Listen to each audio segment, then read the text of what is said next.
మన వరంగల్ జిల్లాకి రావడం జరిగింది. మనతో 19వ డివిజన్ కి చెందిన సీనియర్ మోస్ట్ నాయకులు మనతో ఉన్నారు. పేరు వచ్చేసి Battu Karnasheshulu. As a senior most leader గా వారి డివిజన్ కి ఎలాంటి డెవలప్మెంట్స్ చేశారో వారి మాటలు తెలుసుకునే ప్రయత్నం చేద్దాం. నమస్తే సార్, బాగున్నారా? నమస్తే మేడం, బాగున్నా మేడం. ఓకే సార్, ఇప్పటి వరకు మీ డివిజన్ కి మీరు ఎలాంటి డెవలప్మెంట్స్ అనేవి చేశారు? మేడం, నేను తీసుకొచ్చింది అంతకుముందు మనకు ఇందిరా మిల్లులు అవి ఇప్పించాను. ఇప్పుడు రీసెంట్ మన రేవంత్ రెడ్డి గారి పాలనలో ఇందిరా మిల్లులు రేషన్ కార్డులు ఉన్నాయి కదా, అవి మన నిరుపేదలకు ఇక్కడ 14 మందికి 20 మందికి ఇప్పించడం జరిగింది. 20 మందిలో 14 మందికి పోస్టింగ్ కార్డులు ఇప్పించడం జరిగింది. ఆ 14 మందిలో ఆల్రెడీ ఒక 3 బిల్లులు కూడా పెట్టడం జరిగింది madam. Okay sir, most senior నాయకులుగా ఫర్దర్ గా మీరు ఏమైనా పార్టీ పరంగా ఏమైనా ఎక్స్పెక్ట్ చేస్తున్నారా? అంటే కష్టపడ్డ కార్యకర్తను పార్టీ గుర్తిస్తే ఇంకా పార్టీ బలోపేతంగా ఉంటుందని నా ఆలోచన మేడం. ఎందుకంటే ఎన్నో కేసులు కానీ ఎన్నో ఇబ్బందులు కానీ ఆర్థికంగా లేకపోయినా కూడా మేము ముందుండి ఎన్నో కార్యక్రమాలు చేశాము. కాబట్టి పార్టీ గుర్తించి మాకు కష్టపడ్డ కార్యకర్తలు మాత్రం న్యాయం చేయాలి, వాళ్ళకి మాత్రమే నామినేట్ పదవులు ఇవ్వాలని మాత్రమే మేము కోరుకుంటున్నాము. ఓకే సార్, ఇప్పటివరకు మీ డివిజన్లో ఎలాంటి సమస్యలు ఉన్నాయి? ఇప్పుడు ప్రజెంట్లీ నాకు డివిజన్లో వచ్చేసి సీసీ రోడ్లు, మన ప్లస్ వచ్చేసి కమిటీ హాలు. ఇక్కడ దగ్గర ఒక 1300 మంది ఎస్సీ వారు ఉంటారు. ఇక్కడ కావాల్సింది కమిటీ హాల్ ఒకటి. ఆ కమిటీ హాల్ నేను మంత్రి గారి దృష్టికి తీసుకెళ్లాను. ఆ మేడం ఒక 2-3 రోజుల్లో బడ్జెట్ పెడతా అని చెప్పారు. ఆ పని మీద నేను తిరుగుతున్నాను. అదును మనకు డ్రైనేజీలను సీసీ రోడ్ల కోసం తిరుగుతున్నాను.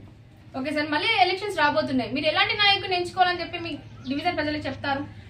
ఎలాంటి నాయకుడు అంటే సమర్థంగా ముందుకెళ్లే నాయకుడు, ప్రజలకు అండగా ఉండే నాయకుడు మాత్రమే మేము ఎంచుకుంటాం. ఇప్పుడు అదే నాయకత్వం మన రేవంత్ రెడ్డి గారు మాత్రమే చేయగలుగుతారు. ఎందుకంటే సమర్థవంతంగా ఎదుర్కోవడానికి కానీ పేదలకు ఇంద్రమ్మ రాజ్యం తేవడానికి ముందుగా సహకరించి ఎన్నో బడిదుడుకులకు ఎదురుపాడి ముందుకెళ్తున్న నాయకుడు రేవంత్ రెడ్డి గారు. కాబట్టి మేము రేవంత్ రెడ్డి గారికి ఫుల్ సపోర్ట్గా ఉండి ప్రజల వద్దకు వెళ్ళి ప్రతి ఒక్క కార్యక్రమం, ప్రతి ఒక్కటి 6 గ్యారంటీల్లో ప్రతి ఒక్కటి ప్రజల వద్దకు తీసుకెళ్లి మేము గెలుపు కోసం మేము ప్రయత్నిస్తాము.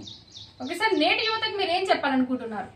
యువత కూడా రాజకీయాల్లోకి రావాలి, వాళ్ళు కూడా ముందుండాలి. ఎందుకంటే యువతదే భవిష్యత్తు. కాబట్టి రాహుల్ గాంధీ గారు కూడా యువతకు మంచి భవిష్యత్తు ఇవ్వాలని కూడా రాహుల్ గాంధీ గారు కోరుకుంటున్నారు.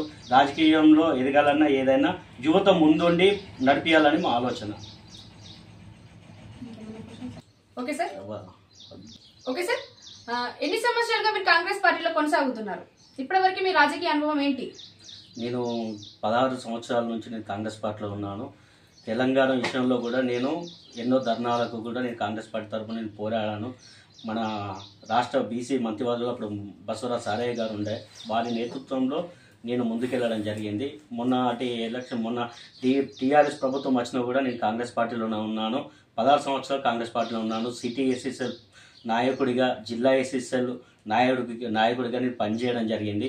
ఒకవేళ ప్రభుత్వం ఆదుకోవాలంటే ప్రభుత్వం కష్టపడ్డ కార్యకర్తను గుర్తించే మన నామినేట్ పదవి ఇవ్వాలని, నాకేదైనా నామినేట్ పదవి ఇవ్వాలని మనస్ఫూర్తిగా కోరుకుంటున్నాను.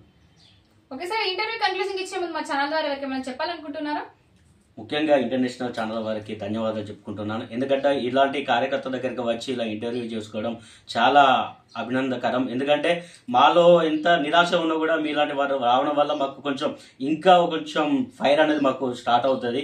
ఎందుకంటే ఏదైనా మీడియా ద్వారానే మనం ముందుకెళ్తాము. కాబట్టి మీడియా ద్వారా మీరు వచ్చినందుకు మీకు ప్రత్యేకంగా కృతజ్ఞతలు తెలియజేసుకుంటున్నాను. సో చూసారు కదండి టుడే ఇంటర్వ్యూ. ఇలాంటి ఆసక్తికరమైన మనీ ఎపిసోడ్తో నెక్స్ట్ ఎపిసోడ్లో మేము ఉంటామని. Until then take care, bye by.